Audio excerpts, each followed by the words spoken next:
नमस्कार, मी डॉक्टर भूषण शानभाग आणि माझ्या एक होता परमेश्वर या कथेमध्ये तुमचं स्वागत आहे. आपण यापूर्वी बघितलेलं आहे, की पुलकेशीचा मृत्यू झालाय आणि त्याच्यानंतर कीर्तिवर्मन राजा झालेला आहे. त्याचा ज्येष्ठ पुत्र मंगलेश हा त्याचा सेनापती आहे. पण मंगलेश फार क्रूर आहे. बरोबर आहे. आता कीर्तिवर्मनला मुलगा नाही. आता आपण पुढची कथा बघूया. दक्षिण कोकण ताब्यात आल्यावर कीर्तिवर्मननं तिथं आपले अधिकारी नेमले आणि त्यांच्या हाताखाली थोडंफार आरमार आणि थोडं सैन्य दिलं. कोकण बदामीपासून दूर होतच, पण तिथे जायला दळणवळणाची साधनं पण खूप कमी होती. त्यामुळे तिथे त्वरेनं मदत पाठवणं शक्य नव्हतं. 10,000 सैन्य कोकणात निरनिराळ्या ठिकाणी विभागून ठेवलं गेलं. आज ना उद्या मोरे परत ह्या भागावर अंमलबजावण्याचा प्रयत्न करणार हे उघड होतं. त्यांचा हल्ल्याचा प्रतिकार करायचा तर ह्या सैन्याची गरज होती. मग कीर्तिवर्मन यानंतर पुन्हा बदामीला परत आला. जवळजवळ एक वर्षभराचा काळ कीर्तिवर्मननी बदामीमध्ये घालवला. कोकण किनारपट्टीवरून काही खबर येते का, इथे त्याचं लक्ष होतं. पण मोऱ्यांना थोडंसं जाणीव होती की आपलं आरमार आणि सैन्य कीर्तिवर्मनच्या पासंगालाही पुरणारं नाहीये. त्यामुळे असेल कदाचित, पण मोऱ्यांनी काही आगळीक केली नाही. मात्र कीर्तिवर्मनच्या घरात या काळात एक आनंदाची बातमी आली. राणी श्रुतिका गरोदर होती. श्रुतिका ही खरं तर त्याची दुसरी राणी. कीर्तिवर्मनची एव्हाना 45शी उलटून गेली होती. यावेळी तरी आपल्याला पुत्ररत्नाची प्राप्ती होईल अशी त्याला आशा होती. मनोमन तो विष्णूचा दावा करत होता. कोकण किनारपट्टीवर जम बसवल्यावर मग कीर्तिवर्मननं विचार केला, आता रामटेकच्या नलराजांचा समाचार घ्यायचा. नलराजे मराठी भाषिक, विदर्भ आणि त्याच्या आजूबाजूचा भाग आणि थोडाफार पूर्वेकडचा तेलुगू भाग ह्याच्यात नलराजांचं राज्य होतं. नलवंशाचा राजा होता अर्थपती. पण खऱ्या अर्थानं युवराज भवदत्त वर्मन याच्याच हातात सत्ता होती. राजा हा नाममात्र होता. रामटेक हे त्यांचं राज्याचं पश्चिम भागातलं प्रमुख शहर. मग पुष्करी, पुष्करी म्हणजे आजच्या काळातलं बस्तर, या भागात त्यांनी त्यांची राजधानी नेलेली होती. कीर्तिवर्मननं प्रथम विदर्भामधला वात्स्यगुल्म म्हणजे वाशिम, प्रवरपूर म्हणजे वर्धा, नंदीग्राम म्हणजे नांदेड आणि रामटेक म्हणजे नागपूर आजचं, हा भाग प्रथम ताब्यात घ्यायचं ठरवलं. कीर्तिवर्मननी नेहमीप्रमाणे आपल्या सैन्याचे 3 भाग केले. एक मंगलेशच्या नेतृत्वाखाली, दुसरा कीर्तिवर्मनच्या नेतृत्वाखाली आणि तिसरा प्रभवसेनच्या नेतृत्वाखाली. कोकण स्वारीत बरोबर असलेला सुदर्शन कोकणातच ठेवलेला होता. त्यांनी कोकणची देखभाल करायची होती. त्यामुळे एक नवीन सरदारही आजमावावा असं कीर्तिवर्मननं ठरवलं. आता प्रभवसेन जो होता, तिसरा भाग ज्याच्या हाताखाली दिला होता, तो मेघमेरूचा नातू, जेमतेम विशीचा तरुण होता पण धडाडीचा होता. त्याच्याच बरोबर त्याची कल्पकता वाखाणण्याजोगी होती. अजून काही वर्षात तो आपल्या सैन्यात काहीतरी प्रमुख भूमिका नक्की बजावेल याची कीर्तिवर्मनला खात्री होती. आजकाल कीर्तिवर्मन आक्रमण करायला घोडदळ आणि हत्ती दलावर जास्त विसंबायचा. पायदळ फक्त जिंकलेल्या भागाचं संरक्षण आणि कुठे वेढा घालायची वेळ आली तर एवढ्याचसाठी वापरलं जात होतं. साहजिकच त्याच्या सैन्यात घोडे आणि हत्ती भरपूर होते. रथांचं प्रमाण सैन्यातलं खूप कमी केलं गेलं. रथ सुखकर प्रवासासाठी म्हणून ठीक होते, पण वेगाच्या लढाईत रथांची चाकं रुतणं, मोडणं हे प्रकार नेहमीच होत असायचे. त्यामुळे सैन्याच्या हालचालीसाठी रथ वापरले तर त्यात अडचणीत जास्त यायच्या. पण सामान वाहून न्यायला बैलगाड्यांच्या बरोबर काही रथ मात्र असायचे. कीर्तिवर्मन स्वतः स्वारीला जाताना हत्तीवर किंवा घोड्यावर बसणं पसंत करायचा, पण ऐन लढाईच्या वेळेला मात्र तो हत्तीवरच बसायचा. मंगलेशाच्या उलट, मंगलेशला वेगवान हालचाल जास्त आवडायची, त्यामुळे मंगलेश कायम घोड्यावर. त्याचं सैन्य अतिशय वेगानं हालचाल करायचं, अतिशय वेगानं हल्ले करायचे. पण त्याच्या सैन्याला अन्न आणि रसद पुरवठा करणं हे एक आव्हान असायचं. म्हणजे बैलगाड्यांचा तांडा किती म्हटलं तरी त्याच्या गतीवर मर्यादा असायच्या. बैलगाड्याचा तांडा त्याच्यापर्यंत पोहोचेपर्यंत त्याचं सैन्य आणखी एक मजल पुढे पोहोचलेलं असायचं, जास्तच. त्यामुळे कीर्तिवर्मननं काय केलं, फक्त मंगलेशच्या सहाय्यासाठी उर्जित आणि उपेंद्र हे 2 मदतनीस दिले. त्यांच्या हाताखाली 1,000 लोक होते.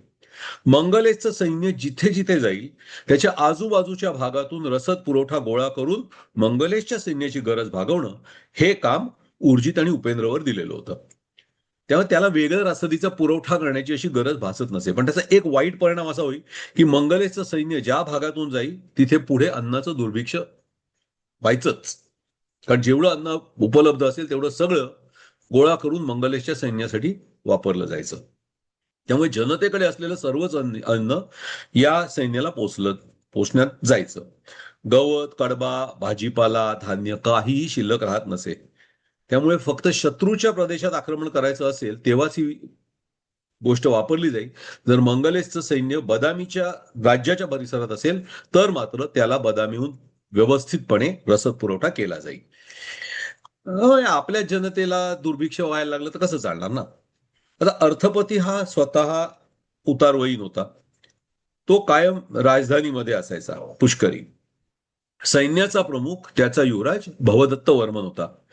वर्मननं पहिल्यांदा ठरवलं जलनगर वरती हल्ला करायचा. जलनगर, जालना हो आजचं जलनगर.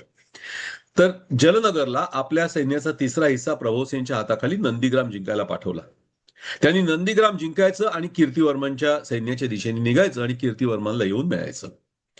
बाकीचे 2 हिस्से पुढे निघाले. स्वतः कीर्तिवर्मन वात्स्यगुल्मावर चालून गेला. तिथून त्यांनी पवनपूरकडे जायला सुरुवात केली. प्रवरपूरकडे जाऊन प्रवरपूर जिंकून घ्यायचं. मार्गात त्याला भवदत्त वर्मन आडवा आला.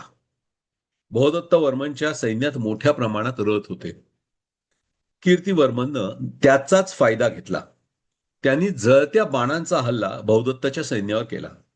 रथात कुठेतरी पेटचा बाण येऊन रुतायचा की रथ पेटायचा. रथाला आग लागली की त्या धुरानं बिथरलेले घोडे सारथ्याला आवरे नसे होत. सैरा वैरा धावण्यानं हवा लागून रथ आणखी भडकायचा. अनेकदा घोड्यांच्या बेफाम धावण्यामुळे रथ उलटा पालटा व्हायचा. सारथी आणि रथावरचा योद्धा दोघेही फेकले जायचे. रथाला बांधलेले घोडे काही सुटू शकायचे नाहीत, कारण अगदी लढाईला जायचं म्हटल्यावर कोणी कर्कचून बांधणारच जास्त मजबूत. आणि त्यामुळे त्या रथामुळे भवदत्त वर्मनच्याच सैन्याची हानी व्हायची. शेवटी भवदत्त वर्मनला माघार घेऊन रामटेक पर्यंत जावं लागलं. मात्र या वेळेपर्यंत कीर्तिवर्मनची ताकद आणखी वाढली, कारण नंदीग्राम जिंकून प्रभवसेन कीर्तिवर्मनला येऊन मिळाला. कीर्तिवर्मननं आता मंगलेशला रामटेकवर चढाई करायला पाठवलं आणि कीर्तिवर्मन आणि प्रभवसेनच्या सेना आजूबाजूच्या भागात पसरल्या. कुठूनही रसदीचा कसलाही पुरवठा रामटेकला होणार नाही याची काळजी या 2 सेना घेत होत्या. आता भवदत्त वर्मनला सगळीकडूनच चालुक्यांच्या सैन्याचा रेटा जाणवायला लागला. रामटेकला वेढा पडला. रामटेकचा मुलूक सपाट, कोरडा. तिथे वेढा चालवायला काही फार त्रास नव्हता. भवदत्त वर्मननी 2-3 महिने तरीही तग धरली. पण कीर्तिवर्मननं आपल्या सैन्यातील अनावश्यक लोकही कमी केले आणि तोपर्यंत बदामीहून सतत रसद पुरवठा होत होता. त्यामुळे भवदत्त वर्मनकडे आता उपायच राहिला नाही की वेढा तर इथनं हटू शकत नाही आणि आपण कोंडले गेलोय आणि आपल्याकडचा अन्नधान्याचा साठा मर्यादित आहे. त्यामुळे शेवटी त्यांनी आपल्या वकिलाला कीर्तिवर्मनकडे पाठवलं. वकील कीर्तिवर्मनला येऊन भेटला. त्यातच भरीतभर असं झालं, अर्थपती पुष्करीला अतिशय आजारी पडला. ही बातमी कशी बशी येऊन भवदत्त वर्मनपर्यंत पोहोचली, पण त्याचा उलटाच परिणाम झाला. म्हणजे आपला बाप आजारी असताना आपण तिथे असणं आवश्यक आहे, बरोबर आहे की नाही. त्यामुळे वकील येऊन कीर्तिवर्मनला भेटला. आपण महाराज अर्थपतींचा निरोप घेऊन आलोय. युवराज भवदत्त वर्मनला रामटेक सोडायचा हुकूम आम्ही घेऊन आलोय मी, असं त्यांनी सांगितल्याबरोबर कीर्तिवर्मननं त्याला भवदत्त वर्मनकडे पाठवून दिलं. लवकरच रामटेक कीर्तिवर्मनच्या हातात आलं. खरं तर पुष्करीवर हल्ला करायला जायचा असा कीर्तिवर्मनचा विचार होता, पण इतक्यात बदामीहून एक जासूद साखर घेऊन आला. कीर्तिवर्मननं घाईघाईनं खलिता उघडला. श्रुतिकानं मुलाला जन्म दिल्याची बातमी होती. तर कीर्तिवर्मन आधीच सांगितल्याप्रमाणे 50शी जवळ आली होती. इतक्या उशिरा का होईना पुत्रलाभ झाला होता. त्याला पुत्र दर्शनाची ओढ लागली होती. कीर्तिवर्मननी मोहीम आवर्ती घेतली आणि तो बदामीला जायला निघाला. पहिला पुत्र, 4 कन्या होत्या पण पहिला पुत्र. परत आल्यावर कीर्तिवर्मननं मुलाला पाहिलं. मंगलेशचा मुलगा मोठा म्हणजे लढायला जाऊ शकेल इतक्या वयाचा होईपर्यंत कीर्तिवर्मनला मुलगा नव्हता. त्यामुळे आता त्याला पुत्ररत्न झाल्यावर जाणं तर आवश्यक होतं.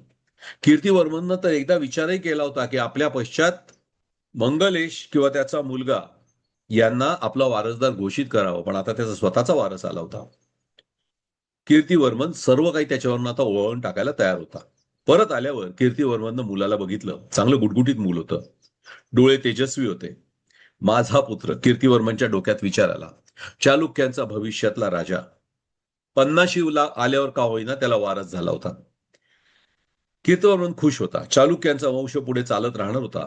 पितृऋणातून आपण मुक्त झालो असं कीर्तिवर्मनला वाटलं. शास्त्री आले. त्यांनी मुलाची पत्रिका मांडून अभ्यासली होती. शास्त्रार्थ ऐकायला कीर्तिवर्मन शास्त्र्यांच्या पुढ्यात येऊन बसला. महाराज, शास्त्री बोलू लागले, या बालकाच्या जन्माबद्दल तुमचं अभिनंदन तर करायलाच हवंय. हे बालक अतिशय बुद्धिमान आणि पराक्रमी असेल. आयुष्याच्या सुरुवातीचा त्याचा काळ मात्र अतिशय खडतर असेल. पण त्यानंतर चंद्र सूर्याला झाकोळून टाकेल असा पराक्रम हे बालक करील. सबंध भारतवर्षात याच्या तोडीचा योद्धा असणार नाही. पण ज्या दिवशी हे बालक अखंड भारतात अजेय ठरेल, तोच त्याच्या पराक्रमाचा शिखर बिंदू असेल. त्यानंतर मदानं वाहवत न जाणं हे या बालकासाठी महत्वाचं ठरेल, अन्यथा याचं पतन होऊ शकतं. शास्त्री बुवा, आयुष्याच्या सुरुवातीला याचा काळ खडतर आहे, तो कसा काय? चालुक्यराज कीर्तिवर्मनचा पुत्र आहे तो. म्हणेल ते सर्व त्याच्यासाठी उपलब्ध आहे. पत्रिकेत काही चूक तर नाही ना? महाराज, त्याला जर सर्व मिळत असेल तर आनंदच आहे. पण ही पत्रिका काही मी निर्माण केलेली नाही. तिच्यातून माझ्या अल्पमतीला जे समजलं ते मी सांगितलं इतकंच. ग्रह काय सांगतायत ते मी म्हणतोय. शास्त्री बुवा निघून गेले. शास्त्रांनी सांगितलेलं बरोबर की चूक हे कीर्तिवर्मनला कधी उमजलं नव्हतं. लवकरच मुलाचं बारसं झालं. त्याचं नाव ठेवलं एरेय. छोटा एरेय बदामीमध्ये वाढू लागला. आता वाचकांच्या माहितीसाठी एक गोष्ट सांगतोय. या कादंबरीवर एरेयाच्या जन्मापासून पुढच्या भागावर एक चित्रपट काढला जातोय आणि तो या कादंबरीवर आधारित आहे आणि त्याचं नाव आहे एरेया. ठीक आहे. हा चित्रपट आता अगदी सुरुवातीच्या स्तरावर आहे. 2 ते 3 वर्ष अजून किमान लागतील पूर्ण होण्यासाठी. पण त्याची पटकथा कथा तर मी लिहिलीच आहे. पटकथा लिहून तयार आहे. संवाद लेखनाचं काम चालू आहे आणि बाकीच्या गोष्टी. आणि 5 भारतीय भाषात हा चित्रपट एका वेळी प्रदर्शित होणार आहे.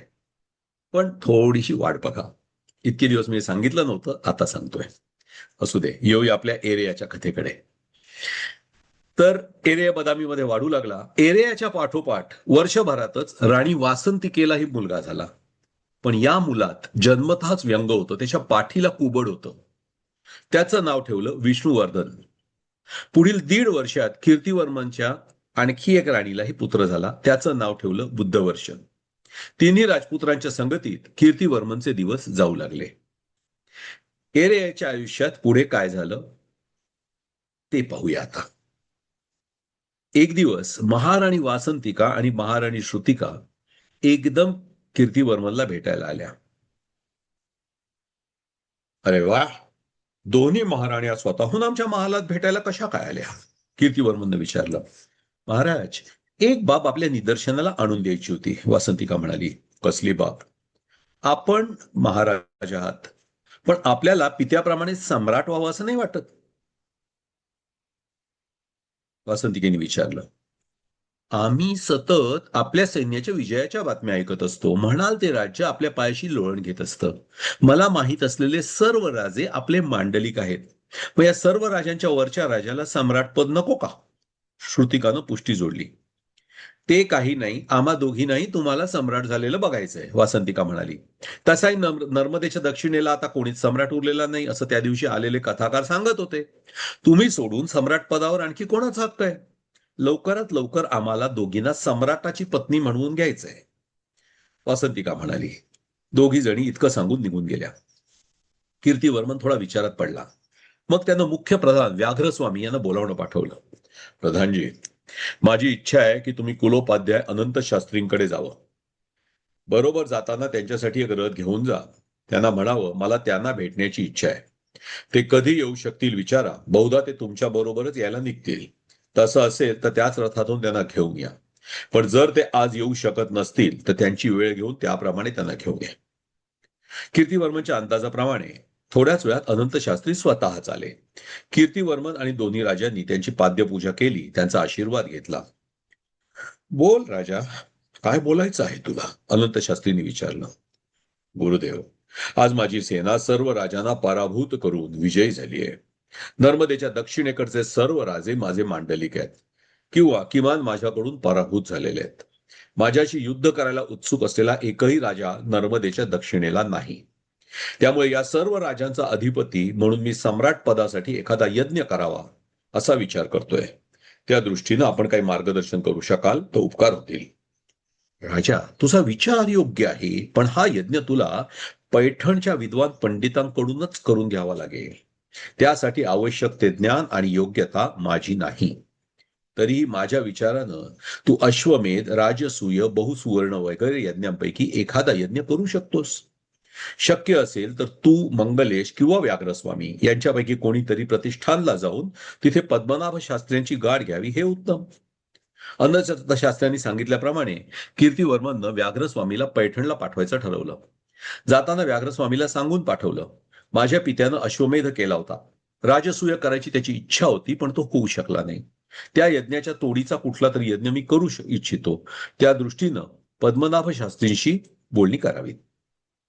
लवकरच व्याघ्रस्वामी बरोबर 5,000चं सैन्य घेऊन पैठणच्या दिशेला रवाना केलं गेलं. 2 महिन्यात पैठणला भेट देऊन व्याघ्रस्वामी परत आला. पद्मनाभ शास्त्री आता थकले होते. ते म्हणाले, व्याघ्रस्वामी, बदामी मला नवीन नाही. चालुक्यराज पुलकेशीचा अकाली अंत झाला ते दुःखद आहे निश्चित. पण त्याचा पुत्र कीर्तिवर्मन त्याच्या पावलावर पाऊल ठेवून वर्तणूक करतो आहे, हे निश्चितच आनंददायी आहे. सम्राट होण्यासाठी कीर्तिवर्मननं आधी बहुसुवर्ण यज्ञ करावा असं माझं मत आहे. कुठल्याही यज्ञाला प्रमुख पुरुष 5. यजमान म्हणजे जो यज्ञ करतो तो, म्हणजे अर्थातच कीर्तिवर्मन. ब्रह्म म्हणजे जो यज्ञ नीटपणे पार पाडला जातो आहे यावर देखरेख ठेवतो तो. या व्यतिरिक्त यज्ञ करणारा मुख्य पुरोहित किंवा त्या यज्ञाचा होता अशी संज्ञा आहे. होता त्याचा मदतनीस, ज्याला अर्धवयू म्हणतात, आणि सामवेदातले श्लोक सतत म्हणत राहणारा उद्गाता, असे 5 जण मिळून यज्ञ पार पाडतात. यज्ञासाठी आवश्यक ती साधन सामग्री उपलब्ध करून द्यायची जबाबदारी यजमानाची. काय लागेल ते सांगायची, कोणते श्लोक मंत्र म्हणायचे वगैरे ही सगळी जबाबदारी होत्याची. पूर्वी तर पुढे सांगायला लागले पद्मनाभ शास्त्री, पूर्वी मी यज्ञाचा होता म्हणून यज्ञ पार पाडले, पण एखाद्या यज्ञाचा होता म्हणून जे काम करावं लागतं तेवढी शारीरिक शक्ती आता माझ्यात उरलेली नाही. पण यज्ञाचा ब्रह्म म्हणजे मुख्य निरीक्षक म्हणून यायची माझी तयारी आहे. होता म्हणून माझा पुत्र सर्वेश्वर येईल. माझे इतर शिष्य अर्धवयू आणि उद्गाता या भूमिका पार पाडतील. राजा कीर्तिवर्मनला हे मान्य असेल तर शक्यतो बहुसुवर्ण किंवा अग्निस्तोम यापैकी कुठलाही एक यज्ञ केला तरी चालेल, पण माझ्या मते बहुसुवर्ण करणं जास्त उत्तम. पद्मनाभ शास्त्र्यांचा निरोप घेऊन व्याघ्रस्वामी परत आला. बदामीमध्ये यज्ञासाठी तयारी करायची धावपळ सुरू झाली. सर्व राजांकडून आलेला करभार गोळा करून बदामीचा खजिना ओतप्रोत भरला होता. मुक्त हस्ते दान देण्यासाठी यज्ञासारखं पवित्र कार्य नव्हतं. पद्मनाभ शास्त्र्यांनी सुचवल्याप्रमाणे बहुसुवर्ण यज्ञ आधी करायचं ठरलं. बहुसुवर्ण यज्ञासाठी विपुल प्रमाणात सुवर्णालंकार लागणार होते. पूर्ण सोन्याचं 100 मण वजनाचं रत्नजडित सिंहासन लागणार होतं. त्यानुसार सिंहासनाची घडण सुरू झाली. पूर्ण सोन्याचा एक प्रचंड तराजू बनवला गेला. सम्राट कीर्तिवर्मन याच्या दोन्ही पत्नींसह त्याची सुवर्ण तुला करून ते सुवर्ण दान म्हणून वाटलं जाणार होतं. सोन्याच्या लाखो पुतळ्या आणि नाणी तयार केली जाऊ लागली. बहुसुवर्ण यज्ञात सोन्याची उधळण होणार होती. मार्गशीर्षात यज्ञ करायचं नक्की झालं. सर्व मांडलिकांना आपापल्या कुटुंबासह पूर्ण महिनाभर यज्ञाला उपस्थित राहण्याची आज्ञापत्र पाठवली गेली. नागरिकांच्यातही एक जोश होता. गेल्या अनेक वर्षात असा मोठा यज्ञ झाला नव्हता. म्हातारे कोतारे पुलकेशीनं काढलेल्या यज्ञाच्या आठवणी चवीनं चगळू लागले. तरुणांना, अरे तुला काय माहितीये, तू जन्माला तरी होतास का? आम्ही डोळ्यांनी बघितले होते यज्ञ, सांगू लागले. बदामीभर एकच गडबड उडून गेली. पल्लवराज शिव विष्णू कार्तिक महिन्यातच येऊन ठेपले. त्यांच्या सेनेला येणाऱ्या राजांच्या स्वागताची आणि राहण्याची व्यवस्था ठेवलेली होती. दक्षिणेतील गंगराजा दुर्विनीत मरण पावला होता, पण त्याचा पुत्र मुष्कार, जो एका अर्थी चालुक्यांचा जावईच होता, तो यज्ञासाठी लागणाऱ्या साहित्यावर देखरेख ठेवणार होता. त्याच्या सहाय्याला व्याघ्रस्वामी आणि इतर सरदार होतेच. चोला राजे सुवर्ण तुला समारंभावर देखरेख ठेवणार होते आणि सुवर्ण दानावरही त्यांची नजर असणार होती. धूमधडाक्यात यज्ञ पार पाडला गेला. चालुक्यांच्या राज्यातील गुणवान व्यक्ती, विद्वान इतर जनांवर राजांनी सुवर्णाची खैरात केली. राजा कीर्तिवर्मन आता सम्राट कीर्तिवर्मन झाला होता. या सर्वच गोष्टींमध्ये मंगलेशचा सहभाग होताच. आपल्या अण्णाचं सम्राटपद हा त्याच्या अभिमानाचा विषय होता. ठिकठिकाणी देवळं उभारणं आणि त्यावर देखरेख ठेवणं हे काम मंगलेशला दिलेलं होतं. त्यानुसार त्यानं उत्तम कोरीव काम करणारे कारागीर जागोजागी पाठवले, शिलास्तंभ उभे केले आणि त्यावर आपल्या अण्णाचं कौतुक करून घेतलं. त्याला पुरू राणा पराक्रम, पुरू राजाप्रमाणे पराक्रमी अशी उपाधी दिली. त्यानं कुठल्या कुठल्या राजांना जिंकलं त्यांची नावं या स्तंभांवर कोरून ठेवली. प्रजाजनांना न्यायानं वागवण्यात ज्याला आनंद वाटतो असं त्यानं सम्राट कीर्तिवर्मनचं वर्णन केलं. बहुसुवर्ण यज्ञानंतर 2च वर्षात कीर्तिवर्मननं अग्निस्तोम हा दुसरा यज्ञ करायचं ठरवलं. तोपर्यंत मात्र पद्मनाभ शास्त्री जीवित नव्हते. वार्धक्यानं त्यांचा मृत्यू झाला होता. त्यामुळे त्यांच्याऐवजी त्यांच्या बंधूंना ब्रह्म म्हणून नेमून कीर्तिवर्मननं अग्निस्तोमही पार पाडला. बदामीची ख्याती आणि शक्ती सतत वाढत होती. यानंतर मात्र कीर्तिवर्मननं अधिकाधिक वेळ बदामीतच घालवायला सुरुवात केली. त्याची 50शी उलटली होती. मंगलेश जितका शारीरिकदृष्ट्या तंदुरुस्त होता तितका आता कीर्तिवर्मन राहिला नव्हता. तो क्वचित स्वारीवर जात असे. बहुतेक वेळा मंगलेश आणि इतर सरदार हेच स्वाऱ्या करत. कीर्तिवर्मन बदामीमध्ये राहून एरेय कधी मोठा होतो आणि त्याच्यावर राज्य सोपवून आपण राजकारणातून कधी निवृत्त होतो याच विचारात होता. पुढील भागात चालू राहिली कथा. एक होता परमेश्वर. पण तरी नेहमीची एक विनंती, सबस्क्राईब नसलं केलं तर कृपया सबस्क्राईब करा, लाईक करा आणि इतरांना फॉरवर्ड करा. धन्यवाद.